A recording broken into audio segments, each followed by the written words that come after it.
chased you away. How's everyone doing? Just me and you, live from my living room. How's everyone doing today? Crazy world we're living in, right? Crazy world. Spirit Airlines has officially shut down, and it's just a symptom of the economic times where the dream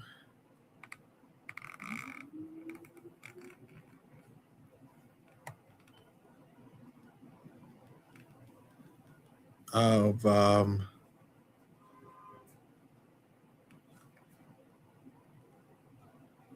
right?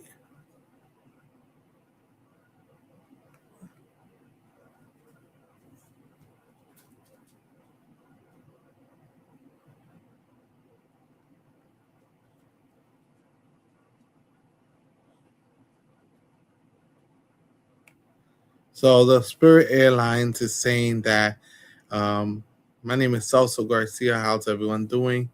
Welcome to my broadcast live on several channels.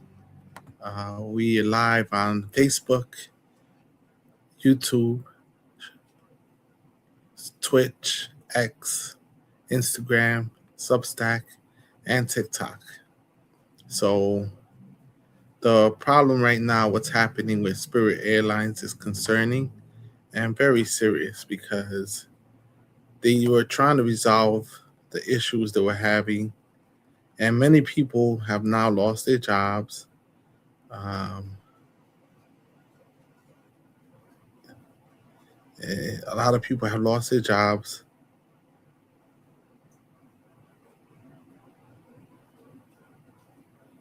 And even though so many people have lost their jobs, a lot of people also have not been able to reclaim their tickets. And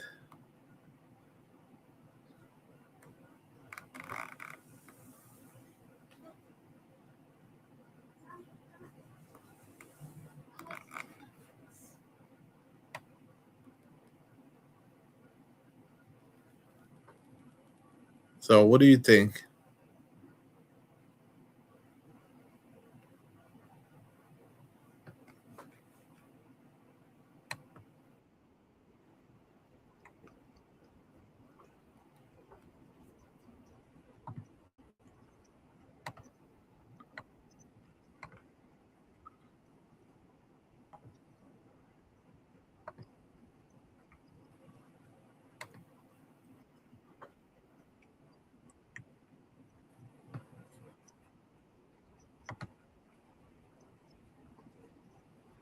Not want that merger to take place.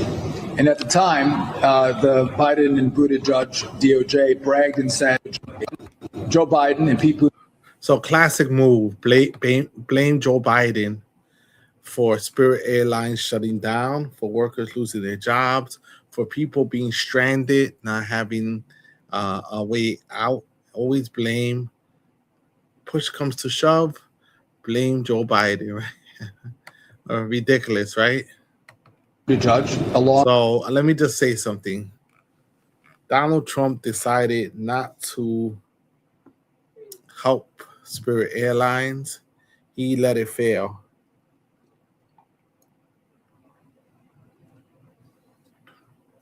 Right? Because his reasoning is that JetBlue can just absorb those markets anyway, so they don't need a merger.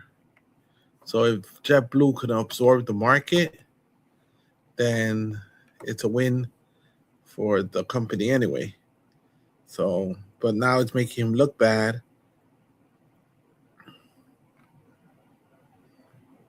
Right? With the Biden DOJ, decided that they did not want that merger to take place. And at the time, the Biden and Buttigieg DOJ bragged and said as they canceled the option for this merger, that this was. Don't they love messing people's names up? Right? They love messing people's names up. The right wing Republicans. This is Secretary Duffy giving an update on Spirit Airlines. They just let it fall and let it fail. They refuse to lend their money or to help Spirit Airlines. They let it fail. But somehow, President Trump was able to pull up $10 billion to send to Argentina to help its government, to help Argentina stay afloat.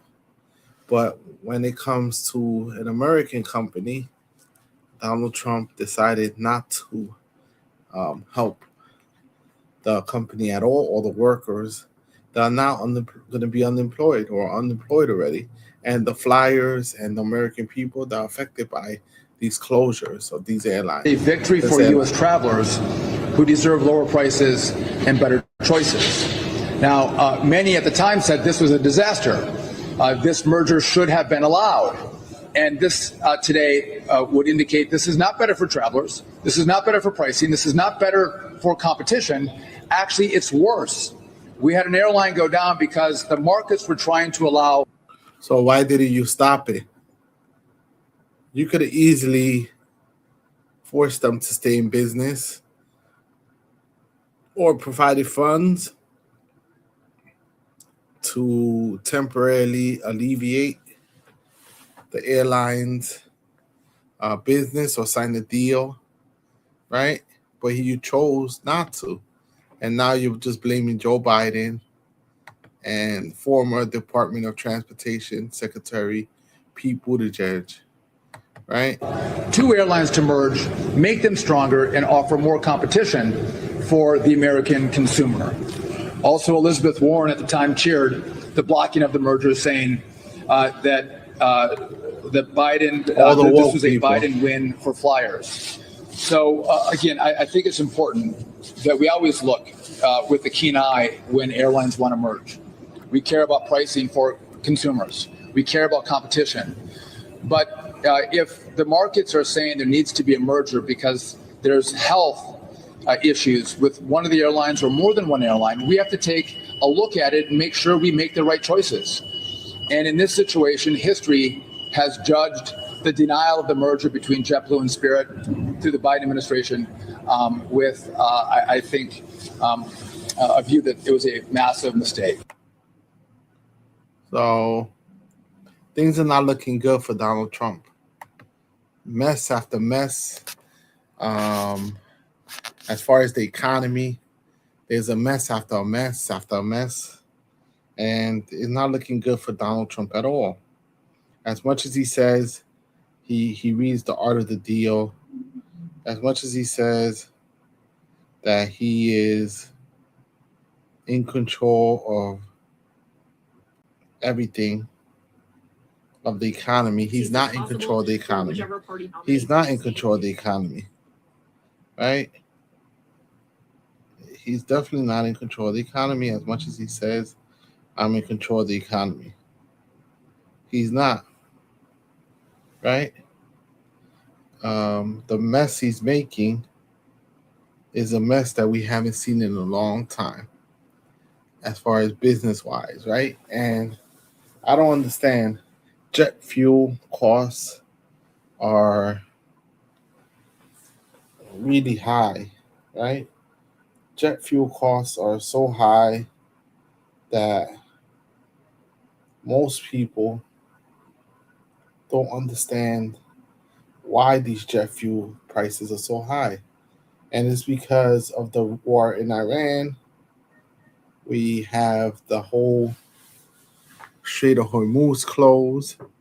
It produces 20% of the oil in Iran. And so the issues are very serious.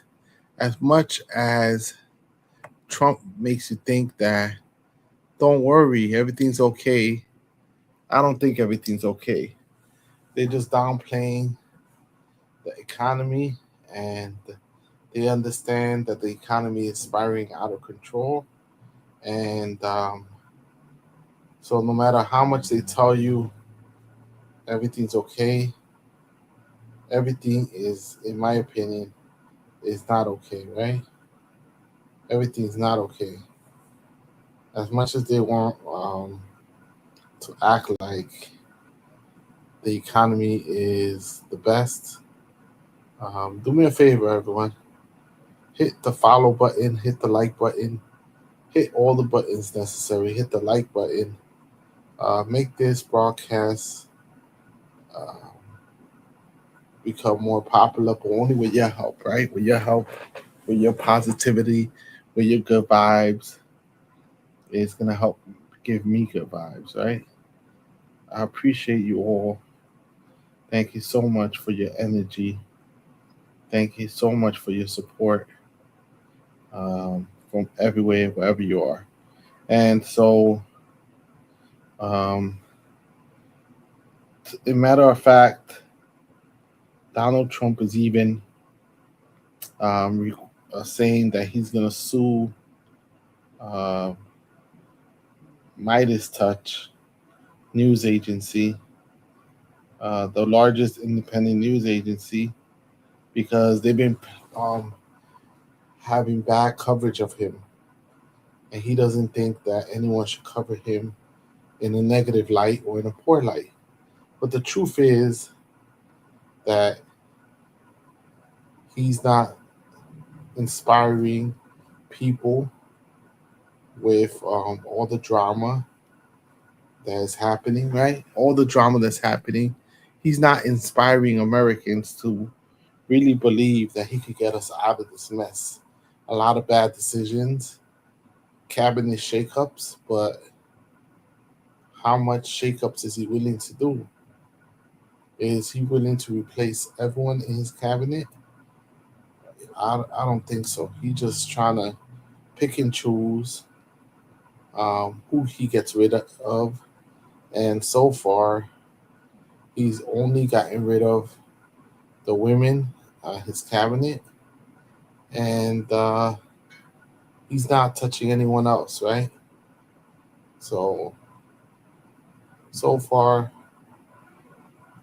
his performance is very weak and not very inspiring, right? Not very inspiring. Economically, also, where a lot of people are struggling, worried about their jobs. Most Americans that were interviewed said that they're worried about their employment. They specifically said that they're saving up just in case there's a major downturn. So a lot of people foresee a major downturn happening and expect that there's a downturn imminently going to happen, right? So,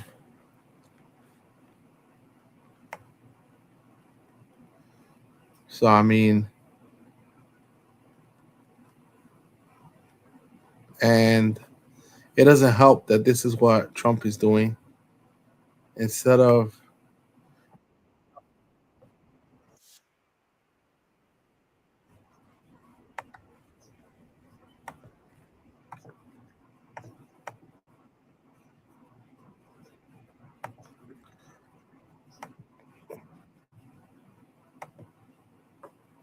So this is what Trump has argued.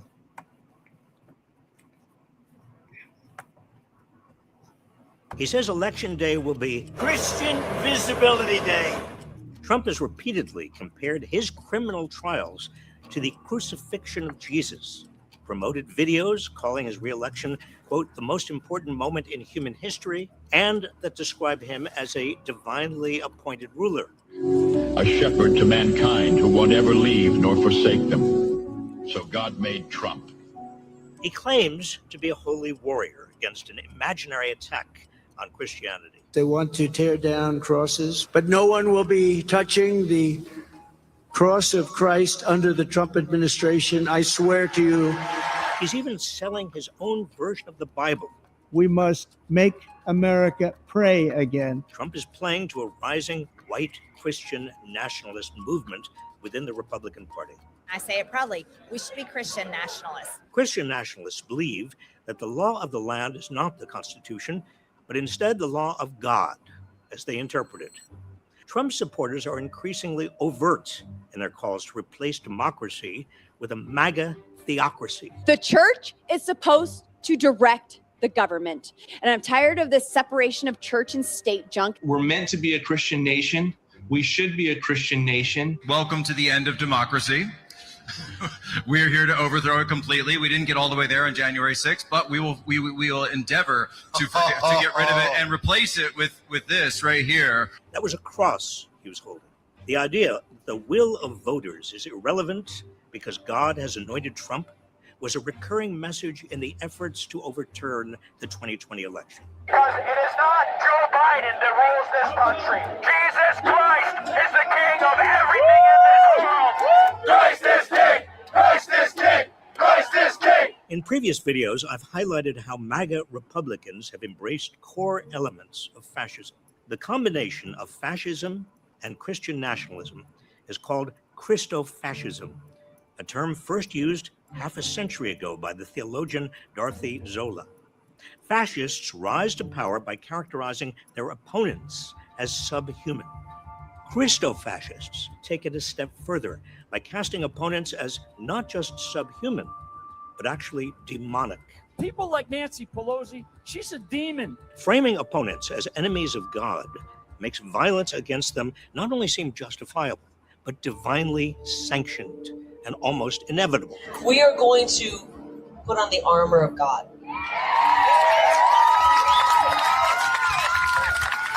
And maybe strap on a Glock on the side of us just in case. When we take power, they need to be given the death penalty. And these people that are suppressing the name Christ and suppressing Christianity, they must be absolutely annihilated when we take power. Christofascists want to strip away a wide range of rights Americans take for granted. Former Trump staffers involved in developing plans for a second Trump term have called for imposing biblical tests on immigration, overturning marriage equality, and restricting contraception. And MAGA-aligned judges are already setting their dogma ahead of the Constitution. In his concurring opinion on the case that declared frozen embryos are people, Alabama Supreme Court Chief Justice Tom Parker cited God more than 40 times and quoted the book of Genesis and other religious texts. Nothing could be more un-American than the Christian nationalist vision. So many of America's founders came here as refugees seeking religious freedom. The framers of the Constitution were adamant that religion had no role in our government. The words God, Jesus, and Christ don't appear anywhere in the Constitution. And the very first words of the Bill of Rights are a promise that, quote, Congress shall make no law respecting an establishment of religion or prohibiting the free exercise thereof.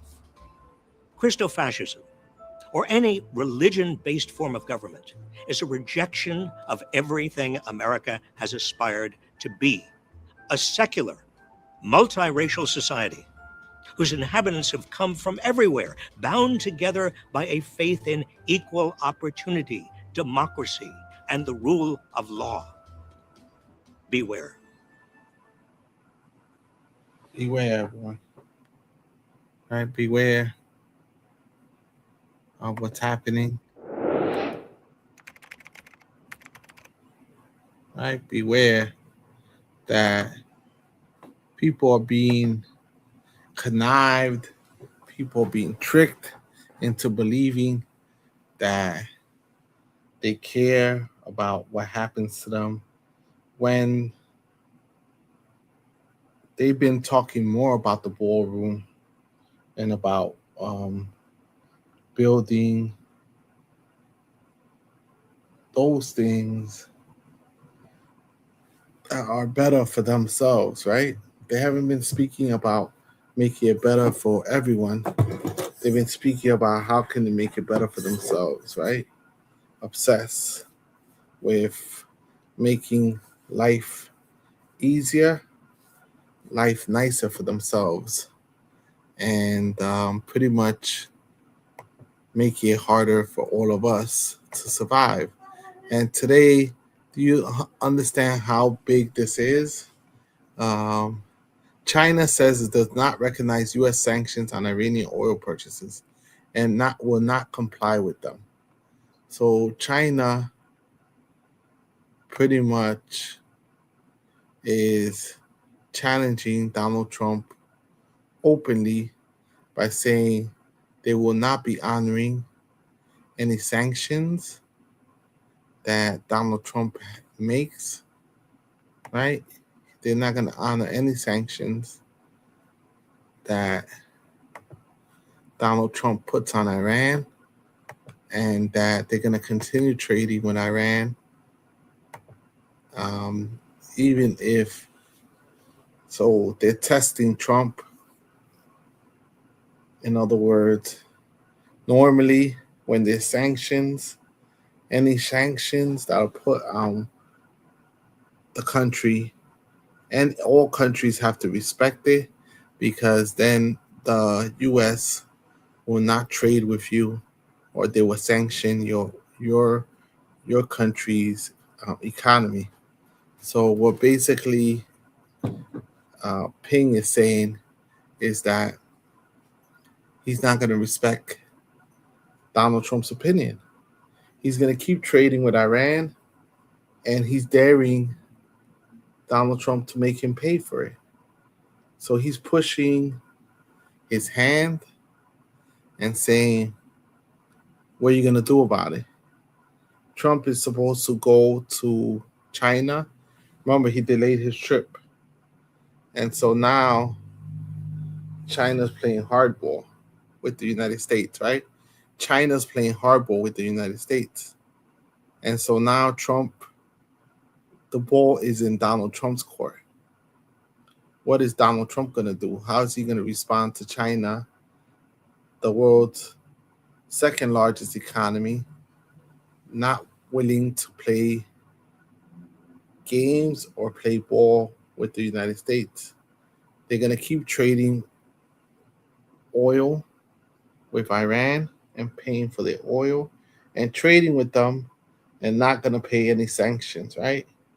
China said they're not going to pay any sanctions no matter what the United States says. So this is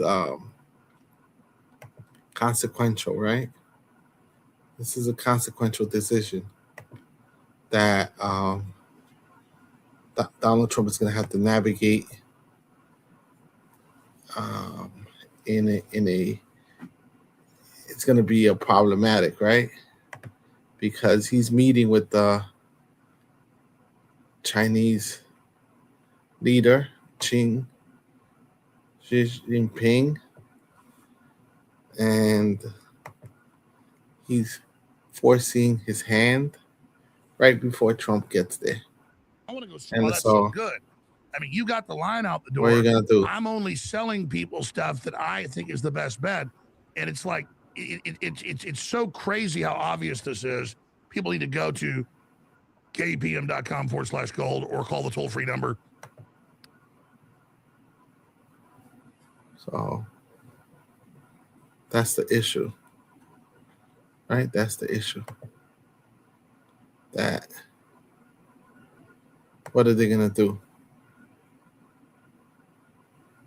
And you suggested Trump is the Antichrist. Carson says, I never said that. Clip of him saying it is a complete fraud. So now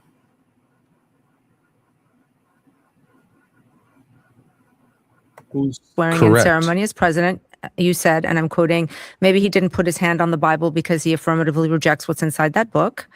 And then on a recent show, you went further saying, here's a leader who's mocking the gods of his. Let me get some water.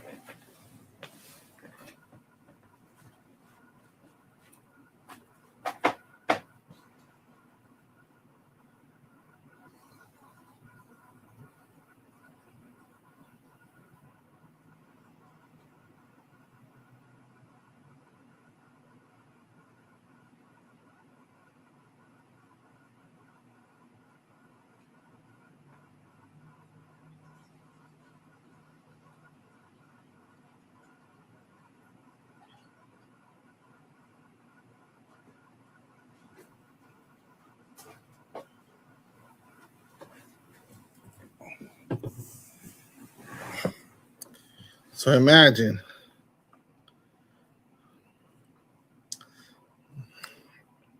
Now Tucker Carlson is backtracking. I told you can't trust this guy.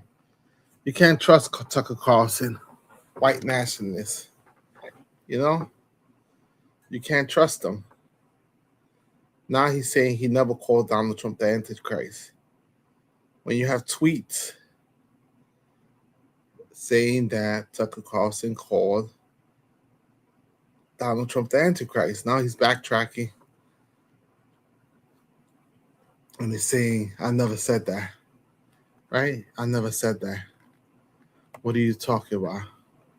Ancestors, mocking the God of gods and exalting himself above them. Could this be the Antichrist? I actually did not say, could this be the Antichrist? Here's a leader who's mocking the gods of his ancestors, mocking the God of gods, and exalting himself above them. Could this be the Antichrist? Well, who knows? I don't know where that comes from, but I know that those words never left my lips because I'm not sure I fully understand what the Antichrist is. If there's just one, I actually tried to understand it. I may have said some are asking that. I'm not weighing in on that because I don't understand it. And just to be totally No, in clear. Revelations, obviously, the So how can you be seen on camera? You're being recorded, and now you're denying the same exact words that you said. And his excuse was that he was emotional, that he didn't think what he was going to say first. So that justifies him saying what he said. So he could have said, I don't remember what I said. I apologize. And I'll try not to say these type of things. Can you show me a video? Can you recollect my memory? Right? Can you you tell me?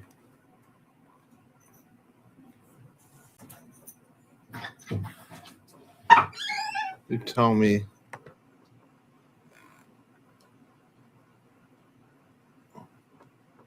So that's just a reality where people like Tucker Carlson believe in the great replacement theory, believe in some bizarre stuff.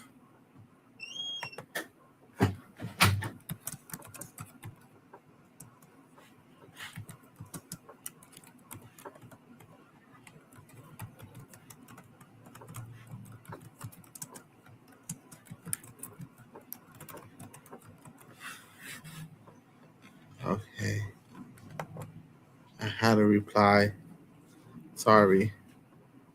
I shouldn't reply on the air. So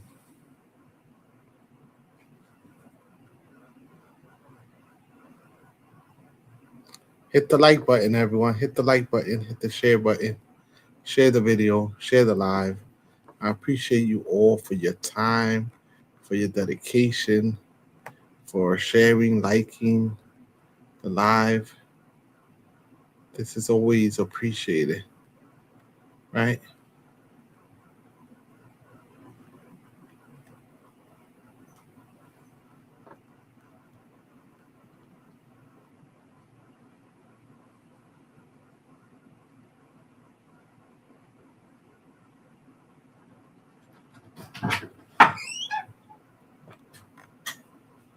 So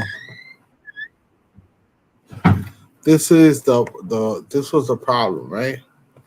Some people are saying, "Oh, give Kamala Harris another chance."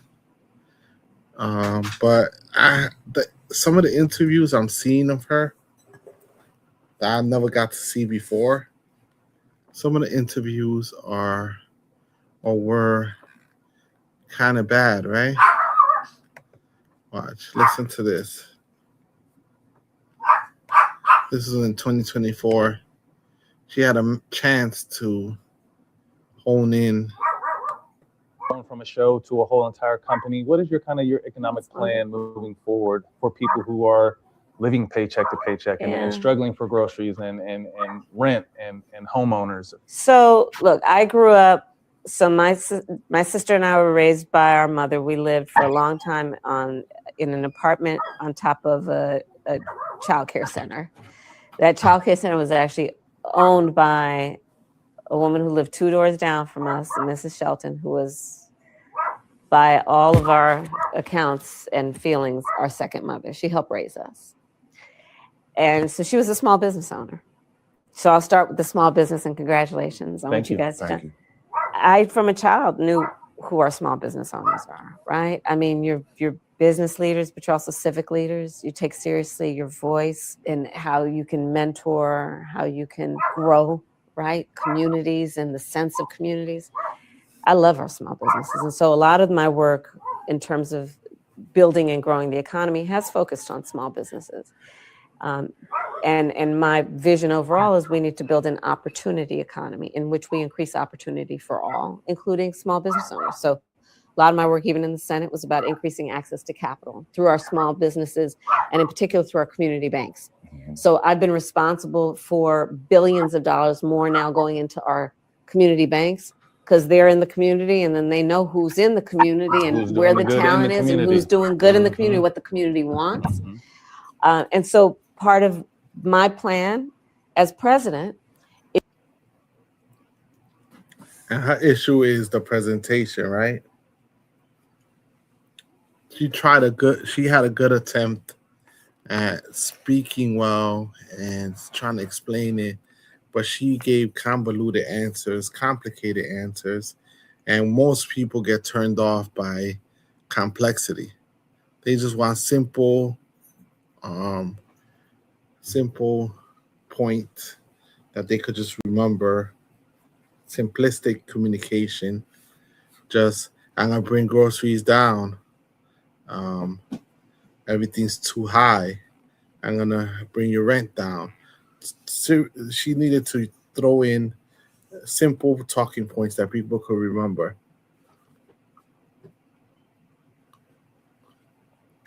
By doing a thesis, that kind of hurt her chances with most Americans, because most people don't think that way, right?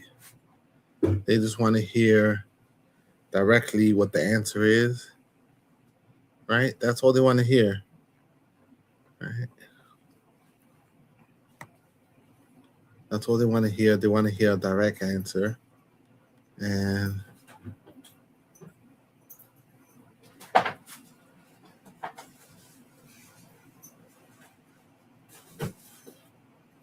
so it just something to me that's not accurate, right?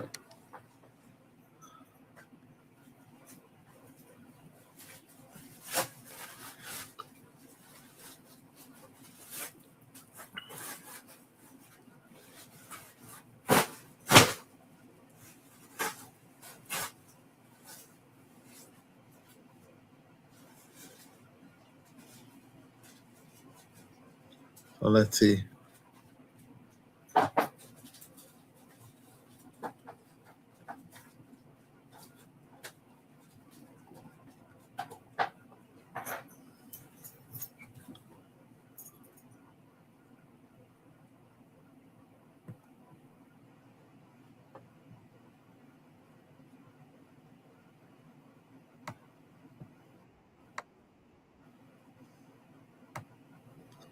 So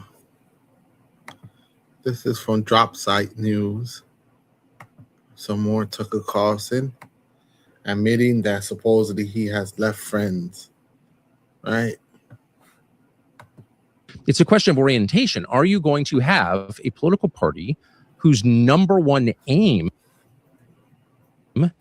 is helping the people who put it in power, helping the citizens of the United States? So you think that he's a leftist now? He's woke?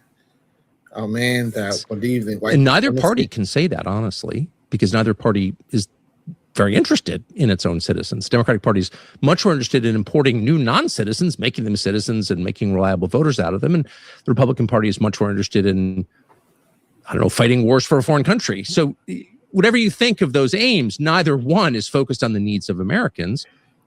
And I think somebody should be in a representative democracy. Like, there should be a party that is speaking for most people. Am I going to build it? Absolutely not. I'm not a politician, but I would support it.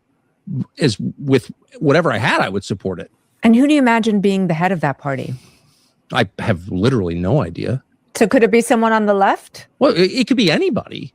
I'm not even sure what the left means at this point. I mean, I have some very good friends on the left. Now, they're not conventional West Side liberals. You know, they don't have signs in this house, we believe in science, like that sort of dopey lifestyle liberalism of my childhood. Like, I think that's kind of played out.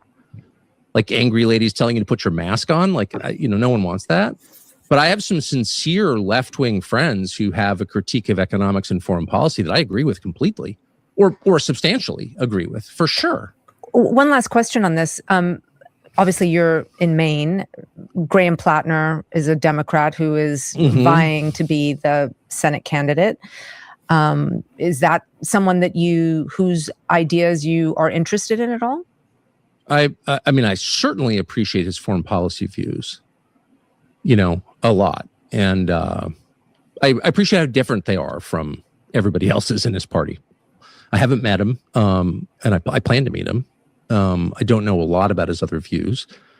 I think at this point, with AI posed to destroy some high percentage of American jobs, there's really no justification for immigration of any kind into the United States.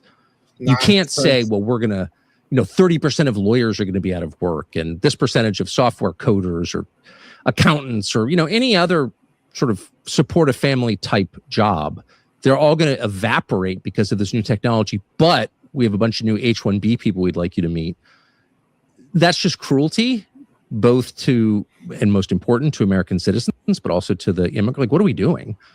So anybody who's for diluting our labor pool with. So now Tucker Carlson's for the workers and for the views of representing workers with foreign labor is, I don't know, clearly not acting in the interest of the country. And I couldn't support anyone like that. But, the prerequisite to having a rational conversation about immigration is deracializing it. Okay, it's not everything is about race. The truth is, sorry? No, I'm surprised not everything's about race. Since when? Since when does Tucker Carlson say that everything's not about race? Since when? I don't understand. Can we trust him? Now he's saying, you know what? Everyone deserves a second chance. Everyone deserves. Can you trust him? All of a sudden, Tucker Carlson changed his point of view, changed his perspective. And so now we got to trust him.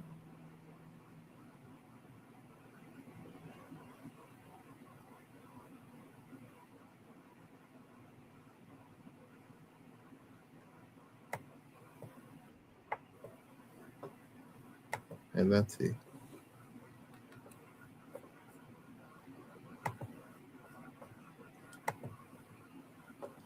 This is part of the same interview.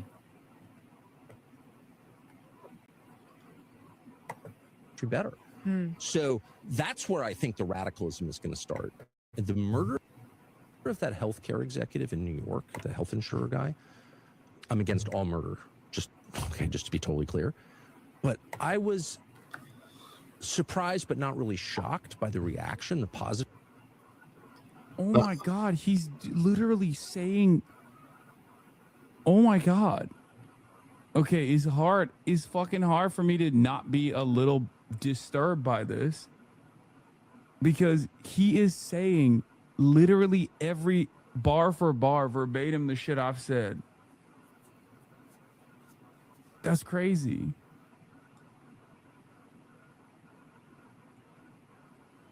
That's crazy. Reaction. All these kind of normal-looking people on the internet are like, I'm glad they killed him. They don't even know his name. However, that reflects this revolutionary frustration. And I do think it's revolutionary. I think one of the reasons that Trump is apparently going to make weed legal is just so we can lower testosterone levels even more. Just make people more passive. Have some more benzos. Like, it's fine. It's totally fine. Because it's... And then he just flips it back to... he just flips it back to social conservatism. And a prohibitionist attitude. Incredible. You find it I guess bizarre? that's a way to redirect it, you know? Yeah. It's just a redirect.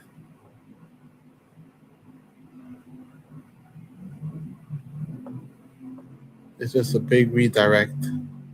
Redirecting the energy so we can get distracted. Right?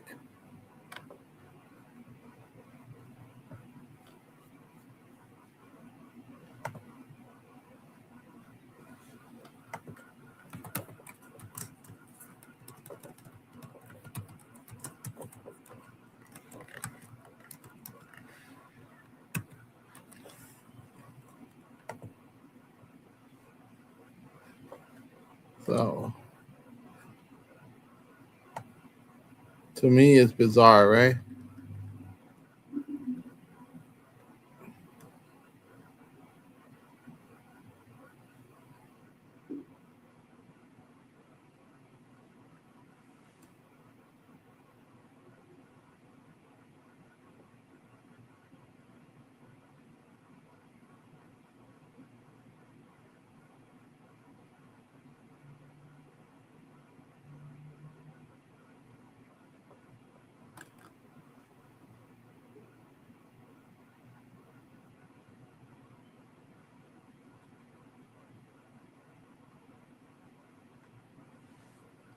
So,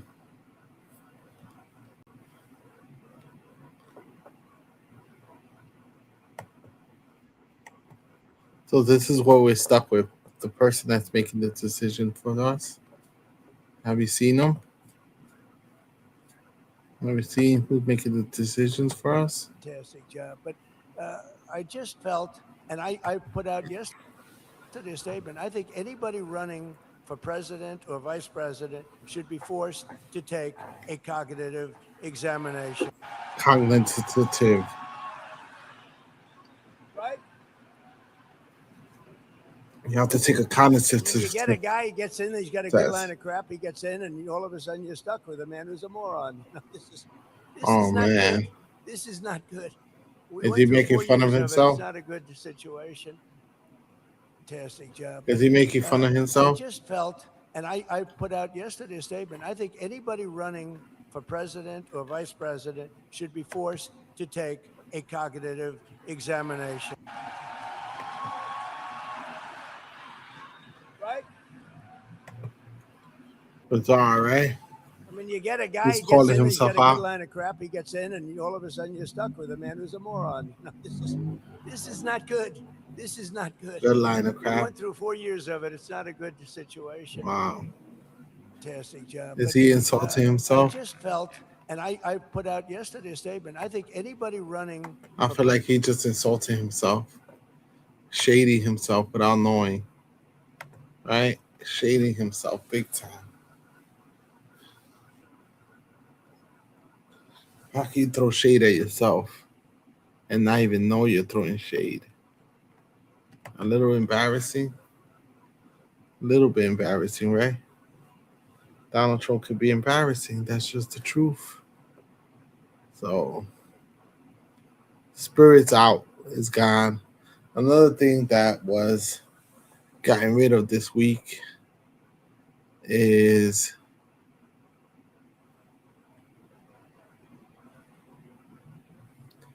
another thing they got rid of this week was gerrymandering, right?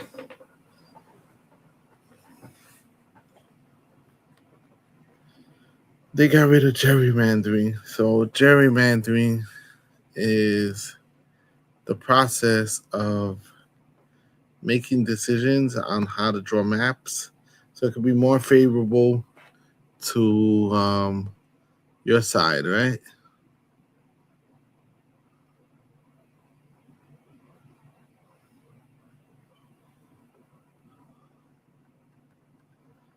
So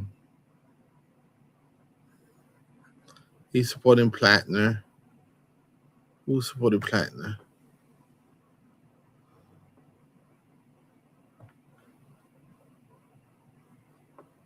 Okay. Let's hear what.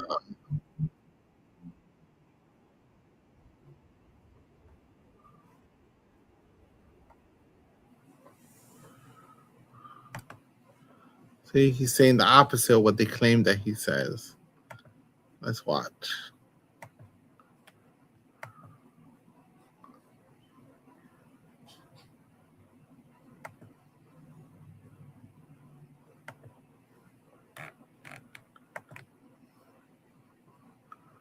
And let's listen to the show.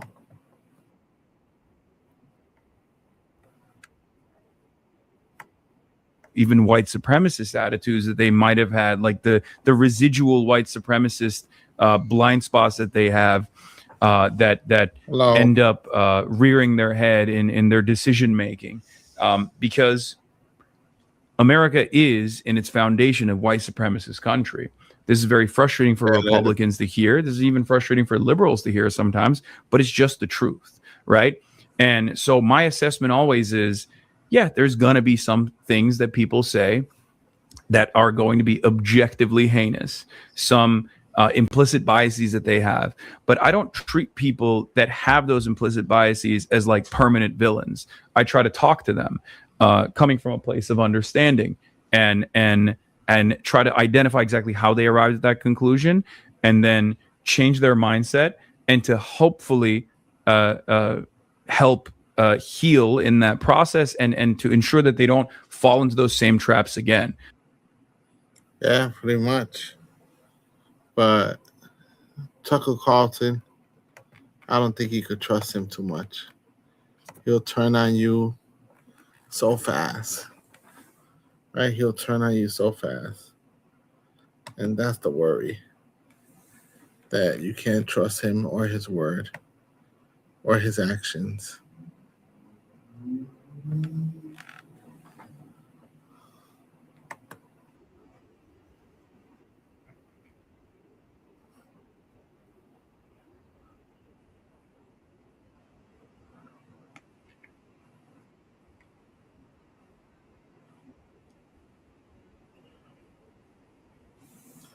Oh man, he hasn't said that. We played it. We saw him saying it. So he should apologize again for not saying the right thing, right? He should apologize again. Believe it or not. Do you understand why he should apologize? Not to give you a hard time, but you should know why.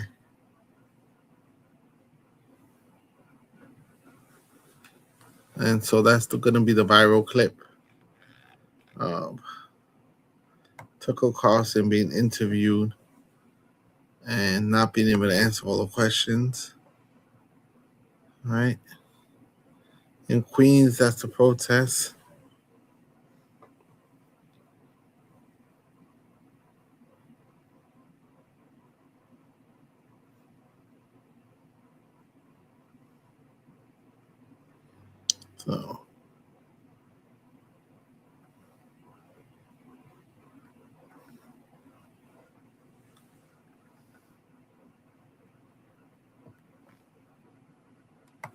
So Trump is playing tit for tat with Germany's prime minister.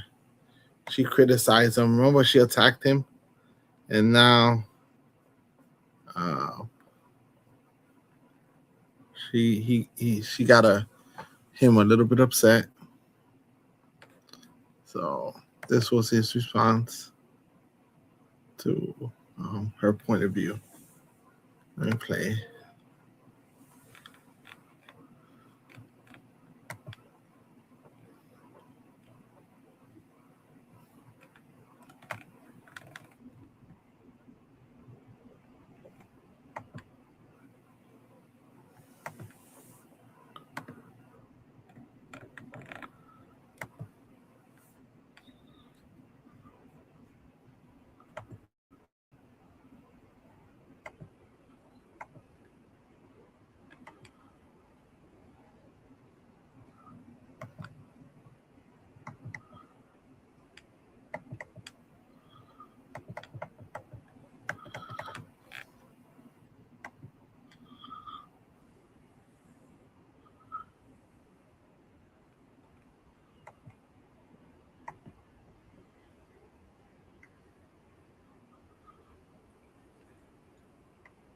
book. And then on a recent show, you went further saying, here's a leader who's mocking the gods of his ancestors, mocking the God of gods, and exalting himself above them. Could this... Wrong clip. This is the clip.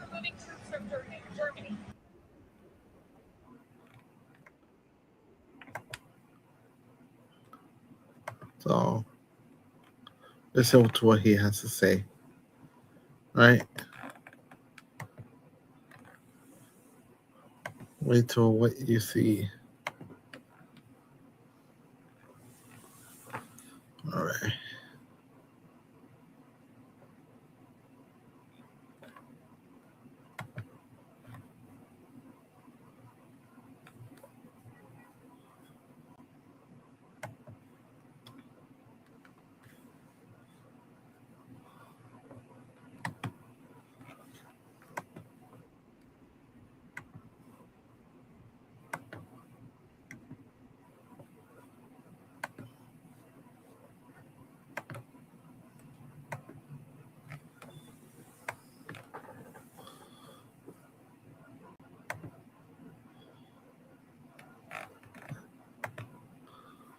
Let's hear this last topic, and then I'll leave you alone for the rest of the night.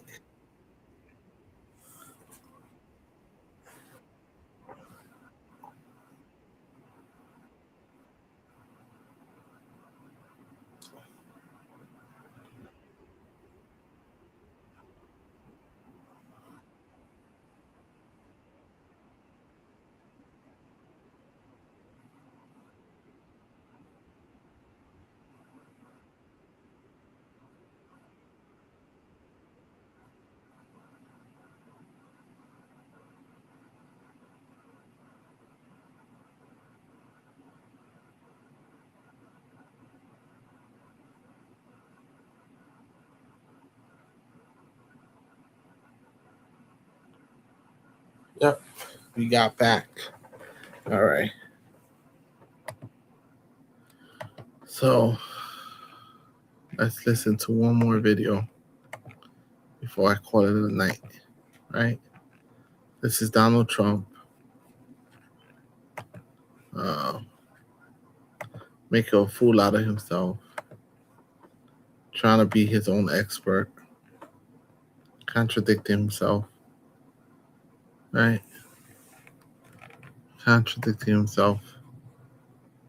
Okay. Further than 5,000. Thank you very much.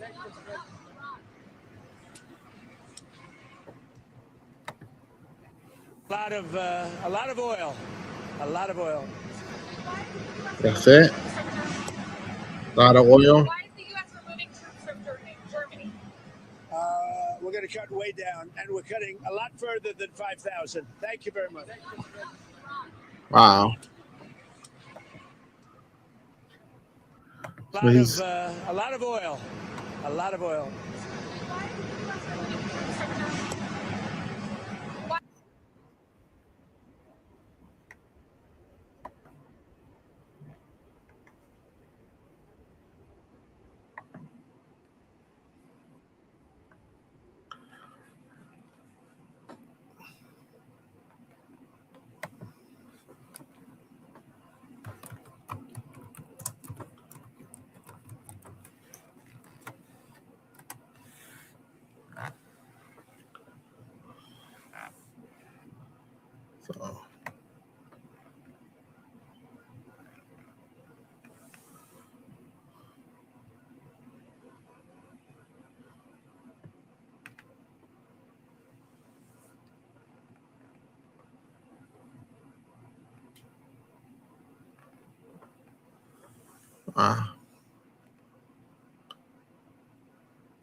So autonomy is important at this age, right? You want to be trusted.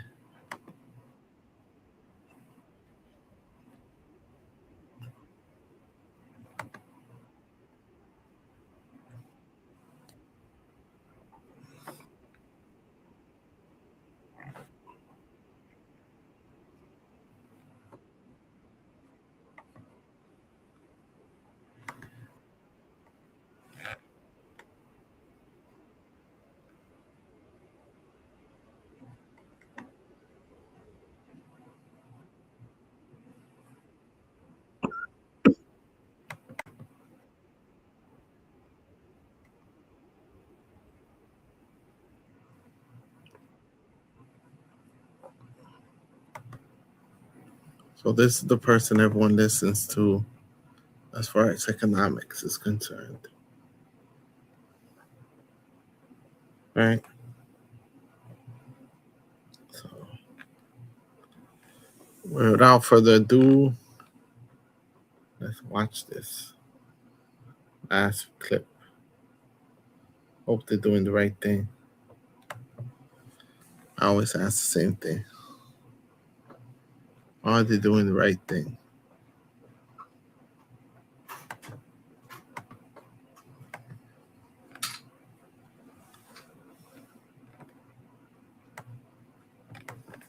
And let's stop lying. Europe does not have autonomy. Europe. Let's listen to this. Is a confederation called the EU that is a vassal of the United States. We know that because there are American troops throughout Europe. Europe is under the thumb of the control of NATO, which is controlled by the United States. So what happens in Europe, whether it's energy policy or immigration policy, happens because our leaders sign off on it. So let's stop the pretense. Germany is not making its own decisions at all. The United States is making those decisions. And those decisions over the past 30 years have destroyed the population of Europe. And that's probably not an accident, nor are the coming food shortages, nor is the coming migration crisis, which is coming. When there are food shortages in sub-Saharan Africa, where more than 1 billion people live, where are they going? Europe and the United States, to the West. That's all obvious. That's not a conspiracy theory. Watch it happen. And the people who inspired it knew it was going to happen, and it happening was part of the reason they did it in the first place. So this is just... See, these are the people, the great replacement theory. Immigrants are going to destroy America. Immigrants, people of color, are going to make it less white. What are you doing? Shouldn't do this. Why is the U.S. removing troops from Germany? A lot of oil. A lot of oil. Why is the U.S. removing troops from Germany?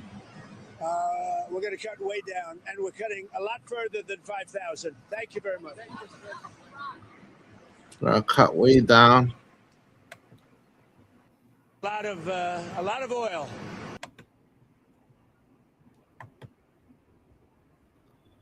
Hang tight.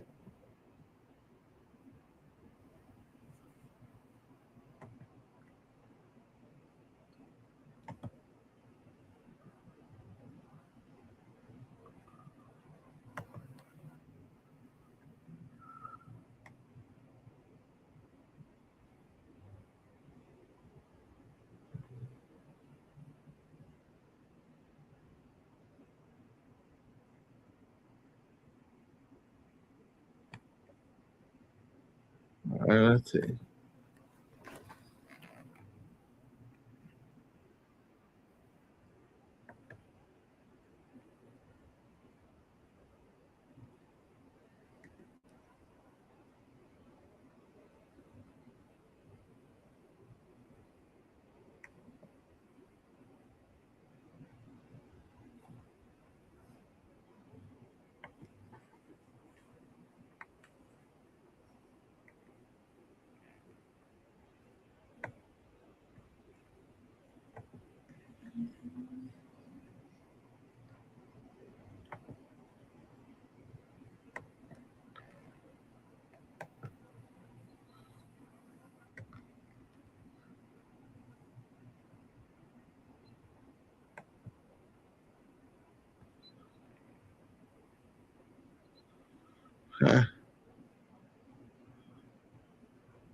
Driving people crazy that everyone's talking about Hassan and his point of views.